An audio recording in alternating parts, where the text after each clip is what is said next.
문재인 대통령에게 사의를 표명한 뒤 거취를 숙고했던 신현수 청와대 민정수석이 대통령에게 거취를 일임하고 직무에 매진하기로 했습니다. 신 수석이 사의를 굳힐 것이란 관측이 많았던 터라 이 같은 결정 배경에 이목이 쏠리고 있는데요. 청와대 취재기자 연결해서 자세히 알아보겠습니다. 임혜준 기자. 네, 청와대입니다. 네, 앞서 말한 대로 신 수석 일단 이 거취에 대해서 잔류 의사를 밝혔습니다. 신 수석이 정확히 어떻게 문 대통령에게 청와대에 남겠다는 의사를 전한 겁니까? 네, 정만호 청와대 국민소통수석이 전한 내용입니다. 정 수석은 기자들과 만나 신현수 민정수석이 자신의 거취를 문재인 대통령에게 일임했다고 밝혔습니다. 그러면서 신 수석이 직무를 최선을 다해 수행하겠다고 말했다고 전했습니다. 휴가를 마치고 나흘 만에 청와대에 출근한 신 수석이 사의를 철회하고 대통령에게 청와대에 잔류하겠다는 뜻을 밝힌 겁니다. 신 수석은 오전 참모진 티타임과 오후 문 대통령 주재 수석 보좌관 회의 등 공식 일정에도 빠짐없이 참석했는데요. 이로써 신 수석을 둘러싼 사의 논란은 일단락됐다는 게 청와대 설명입니다. 다만 청와대 고위 관계자는 문 대통령이 결정하는 시간이 남았다고 덧붙였습니다. 그러면서 문 대통령이 어떤 결정을 내릴지에 대해서는 드릴 말씀이 없다고 했습니다. 참모가 대통령의 뜻을 예단할 수 없다는 취지의 설명이었습니다. 네, 사실 그동안은 신 수석이 여러 번 사의를 표명했고 또 휴가를 낸 채 출근을 하지 않았기 때문에 사의를 철회하지 않을 거란 관측이 더 많았거든요. 네, 그렇습니다. 일단 신 수석 처음으로 사의를 표한 건 설 전이었죠.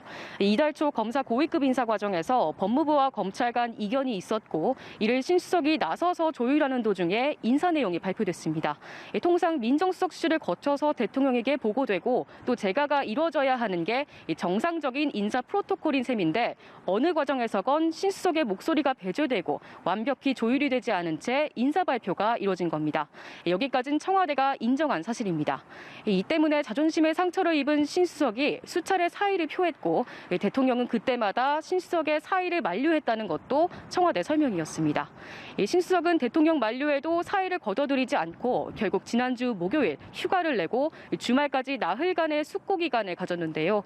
이 기간 청와대와 여당 인사들은 다각도로 신 수석에 접촉해 설득 작업을 벌여온 것으로 알려졌습니다.